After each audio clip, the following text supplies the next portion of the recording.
ಕಾಲಘಟ್ಟದಲ್ಲೂ ಕೂಡ ನನಗೆ ದೇವಾಲಯದ ಪ್ರವೇಶವನ್ನು ನಿರಾಕರಣೆ ಮಾಡಿದ್ರು, ನನಗೆ ವೇದಿಕೆಯ ಪ್ರವೇಶವನ್ನು ನಿರಾಕರಣೆ ಮಾಡಿದ್ರು. ನನ್ನ ಹೆಸರು ಆ ಆಮಂತ್ರಣ ಪತ್ರಿಕೆಯಲ್ಲಿದ್ರೆ ಆ ಕಾರ್ಯಕ್ರಮವನ್ನೇ ರದ್ದು ಮಾಡುವಂತ ಕೆಲಸವನ್ನ ಮಾಡಿದ್ರು. ನಾನು ಕೊಟ್ಟಿರುವಂತ ದೇಣಿಗೆಯನ್ನ ಮತ್ತೆ ನನಗೆ ಬಂದು ವಾಪಸ್ ಕೊಡುವಂತ ಕೆಲಸ ಮಾಡಿದ್ರು. ಒಂದು ದೇವಾಲಯಕ್ಕೆ ನಾನು ಬಾಲ್ಯದಿಂದಲೂ ನಂಬಿರುವಂತ ಒಂದು ದೇವಾಲಯಕ್ಕೆ ನಾನು ಹಾಕಿಸಿದ ಇಂಟರ್ಲಾಕ್ ಅನ್ನ ತೆಗೆಯುವಂತ ಕೆಲಸ ಮಾಡಿದ್ರು. ಈ ಎಲ್ಲ ಆಕ್ರಮಣವನ್ನ ನಾನು ಪ್ರೀತಿಯಿಂದ ಸ್ವೀಕಾರ ಮಾಡಿದ್ದೆ. ಇವತ್ತು ಎಷ್ಟೋ ಅವಮಾನಗಳನ್ನು ನಾನು ಎದುರಿಸಿದೆ, ಎಷ್ಟೋ ಕಡೆ ನನಗೆ ಸ್ವಾಗತ ಇರಲಿಲ್ಲ, ಎಷ್ಟೋ ವೇದಿಕೆಗೆ ನನಗೆ ಸ್ವಾಗತ ಇರಲಿಲ್ಲ, ಎಷ್ಟೋ ಕಡೆ ನನ್ನನ್ನು ವೇದಿಕೆಗೆ ನನ್ನ ಕರಿಬಾರದು ಅನ್ನೋ ಫರ್ಮಾನ್ ಕೂಡ ಅಲ್ಲಿಯ ಶಾಸಕರು ಹೊರಡಿಸಿದ್ರು. ನಾನು ನಂಬಿರುವಂಥ ದೇವರು ಮುಂದೆ ಒಂದು ಕಾಲವನ್ನು ತಂದೇ ತರ್ತಾರೆ.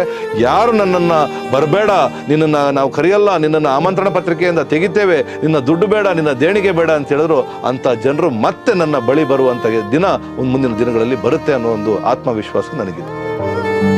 ನಾನು ಸಣ್ಣ ಸಣ್ಣ ಯುವಕರ ಜೊತೆ, ಸಣ್ಣ ವಿದ್ಯಾರ್ಥಿ ನಾಯಕರ ಜೊತೆ, ಎಲ್ಲ ವರ್ಗದ ಬೇರೆ ಬೇರೆ ಸ್ತರದಲ್ಲಿರುವಂಥ ನಾಯಕರ ಜೊತೆ ಗುರುತಿಸ್ಕೊಂಡಂಥವನು. ಆ ಒಂದು ಏನು ಯುವ ಸಂಘಟನೆಯನ್ನು ನಾವು ಕಟ್ಟಿದ್ದೀವೋ ಆ ಸಂಘಟನೆ ಇವತ್ತು ನನಗೆ ನನ್ನ ಬೆನ್ನಿಂದ ನಿಂತಿರುವಂಥದ್ದು. ಇವತ್ತು ಎಷ್ಟೋ ಅವಮಾನಗಳನ್ನು ನಾನು ಎದುರಿಸಿದೆ, ಎಷ್ಟೋ ಕಡೆ ನನಗೆ ಸ್ವಾಗತ ಇರಲಿಲ್ಲ, ಎಷ್ಟೋ ವೇದಿಕೆಗೆ ನನಗೆ ಸ್ವಾಗತ ಇರಲಿಲ್ಲ, ಎಷ್ಟೋ ಕಡೆ ನನ್ನನ್ನು ಕೆಲವು ವೇದಿಕೆಗೆ ನನ್ನ ಕರಿಬಾರದು ಅನ್ನೋ ಫರ್ಮಾನ್ ಕೂಡ ಅಲ್ಲಿಯ ಶಾಸಕರು ಹೊರಡಿಸಿದ್ರು. ಈ ಎಲ್ಲ ಆದರೂ ಕೂಡ ನನ್ನ ಬೆನ್ನ ಹಿಂದೆ ನಿಂತಂಥವ್ರು ಈ ಯುವಶಕ್ತಿ. ಆ ಯುವಶಕ್ತಿಯ ಬಲದಿಂದ ನಾನು ಈ ಸ್ಥಾನಕ್ಕೆ ಇವತ್ತು ಬಂದು ಕೂತಿದ್ದೇನೆ. ಓಕೆ, ಕೆಲವು ಕಡೆಗಳಲ್ಲಿ ತಮ್ಮನ್ನು ಬಹಿಷ್ಕಾರ ಮಾಡಲಾಗಿತ್ತು ತಮ್ಮ ಬೆಳ್ತಂಗಡಿಯಲ್ಲಿ ಅನ್ನುವಂಥ ಮಾತುಗಳು, ಅಂದರೆ ತಮ್ಮಿಂದ ಕೊಟ್ಟಿರುವಂಥ ದೇಣಿಗೆಯನ್ನು ಕೂಡ ಸ್ವೀಕಾರ ಮಾಡಬಾರ್ದು ಅನ್ನುವಂತಹ ಪರಿಸ್ಥಿತಿ ಯಾಕೆ ನಿರ್ಮಾಣ ಆಯಿತು ಆ ರೀತಿ? ಯಾಕಂದರೆ ಬಹುಶಃ ನಾನು ನೋಡಿದಾಗ, ನಿಮ್ಮನ್ನು ನೋಡಿದಾಗ, ಟು ಬಿ ಫ್ರಾಂಕ್ಲಿ ಹೇಳುವಂಥದ್ದು, ಎಲ್ಲೋ ಒಂದು ಕಡೆ ಬಿ ಕೆ ಹರಿಪ್ರಸಾದ್ ಅವರು ತಮ್ಮ ಚಿಕ್ಕಪ್ಪ ಅಂತ ಬಂದಾಗ ಎಲ್ಲೋ ಒಂದು ಕಡೆ ಸ್ವಲ್ಪವಾದರೂ ಕಮ್ಯುನಿಸ್ಟ್ ಆಗಿರುವಂತಹ ವಿಚಾರಗಳು, ಸಿದ್ಧಾಂತಗಳು ಇರುತ್ತೆ ಅನ್ನುವಂಥದ್ದು. ಬಟ್ ಸ್ಟಿಲ್ ನಥಿಂಗ್, ತುಂಬ ಕ್ಯಾಶುವಲ್ ಆಗಿ, ತುಂಬ ಕ್ಲಿಯರ್ ಆಗಿದ್ದಾರೆ. ತಮ್ಮ ದಾರಿ ಬಗ್ಗೆ, ವಿಷನ್ಗಳ ಬಗ್ಗೆ ತುಂಬ ಕ್ಲಾರಿಟಿ ಇದೆ ತಮಗೆ. ಬಟ್ ವೈ ಆ್ಯಂಡ್ ನೇರವಾಗಿ ತಮ್ಮ ಪರಿಚಯ ಇಲ್ಲದಿದ್ದರೂ ಕೂಡ, ತಮ್ಮ ಬಗ್ಗೆ ಗೊತ್ತಿಲ್ಲದಿದ್ರು ಕೂಡ ಹೇಗೆ ತಮ್ಮಗಳ ವಿಚಾರವಾಗಿ ಬಹಿಷ್ಕಾರ ಅಥವಾ ತಮ್ಮಿಂದ ದೇಣಿಗೆನ ಸ್ವೀಕಾರ ಮಾಡಬಾರ್ದು ಅನ್ನುವಂಥ ಇಂಥ ಒಂದು ವಿಚಾರಗಳು ಹೇಗೆ ಬಂತು? ಥ್ರೆಟ್ ಇರ್ಬೋದು, ಶಿವರಾಮ್ ಒಬ್ಬ ಥ್ರೆಟ್ ಇರ್ಬೋದು ಮುಂದಿನ ದಿನಗಳಲ್ಲಿ ಅನ್ನೋ ವಿಚಾರ. ಓಕೆ, ಅಷ್ಟೇ. ನಾನು ಬ್ರಹ್ಮಶ್ರೀ ನಾರಾಯಣ ಗುರುಗಳ ಇತಿಹಾಸವನ್ನು ನಾವು ನೋಡಿದ್ದೇವೆ. ಯಾವ ದೇವಾಲಯಕ್ಕೆ ಪ್ರವೇಶವನ್ನು ನಿರಾಕರಣೆ ಮಾಡಿದ್ರೋ ಆ ದೇವಾಲಯಕ್ಕೆ ನಮ್ಮದೇ ಪ್ರತ್ಯೇಕ ದೇವಾಲಯ ನಿರ್ಮಾಣ ಮಾಡಬೇಕು ಅನ್ನೋ ವಿಚಾರವನ್ನು ಅವರು ಪ್ರತಿಪಾದನೆ ಮಾಡಿದ್ರು. ಯಾರಿಗೂ ನೋವು ಮಾಡಲಿಲ್ಲ, ಯಾವ ಬಲಾತ್ಕಾರದ ಅಲ್ಲಿ ಪ್ರವೇಶ ಆಗಲಿಲ್ಲ. ಅಂಥ ಒಂದು ಪರಂಪರೆಯಿಂದ ಬಂದಂಥವನು. ಇವತ್ತು ನನ್ನನ್ನು ಈ ಕಾಲಘಟ್ಟದಲ್ಲೂ ಕೂಡ ನನಗೆ ದೇವಾಲಯದ ಪ್ರವೇಶವನ್ನು ನಿರಾಕರಣೆ ಮಾಡಿದ್ರು, ನನಗೆ ವೇದಿಕೆಯ ಪ್ರವೇಶವನ್ನು ನಿರಾಕರಣೆ ಮಾಡಿದ್ರು.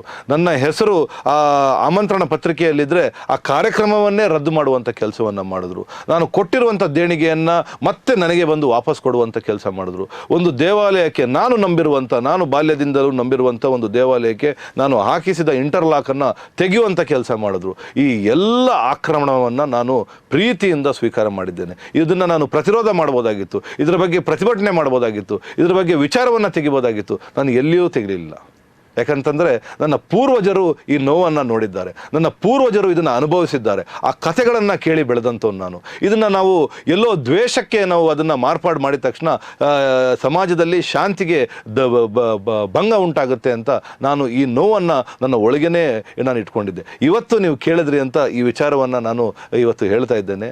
ನನಗೂ ಕೂಡ ನೋವಾಯಿತು. ನಾನೊಬ್ಬ ತುಳುನಾಡಿನಲ್ಲಿ ಹುಟ್ಟಿದಂಥವನು, ನಾನು ನಂಬುವಂಥ ದೇವಸ್ಥಾನ, ದೇವರು, ಬ್ರಹ್ಮಕಲಶಕ್ಕೆ ನನ್ನನ್ನು ಕರೀತಾರೆ ಅಂದರೆ ಅಲ್ಲಿ ಇನ್ನೊಬ್ಬರು ಯಾರೋ ಅದನ್ನು ವಿರೋಧ ಮಾಡ್ತಾರೆ ಅಂದರೆ ನನಗೂ ಕೂಡ ಅತ್ಯಂತ ನೋವಾಯಿತು. ಆದರೆ ನಾನು ಹೇಳ್ತೇನೆ, ನಾನು ನಂಬಿರುವಂಥ ದೇವರು ನನ್ನ ಕೈ ಬಿಡೋಲ್ಲ. ನಾನು ನಂಬಿರುವಂಥ ದೇವರು ಮುಂದೆ ಒಂದು ಕಾಲವನ್ನು ತಂದೇ ತರ್ತಾರೆ.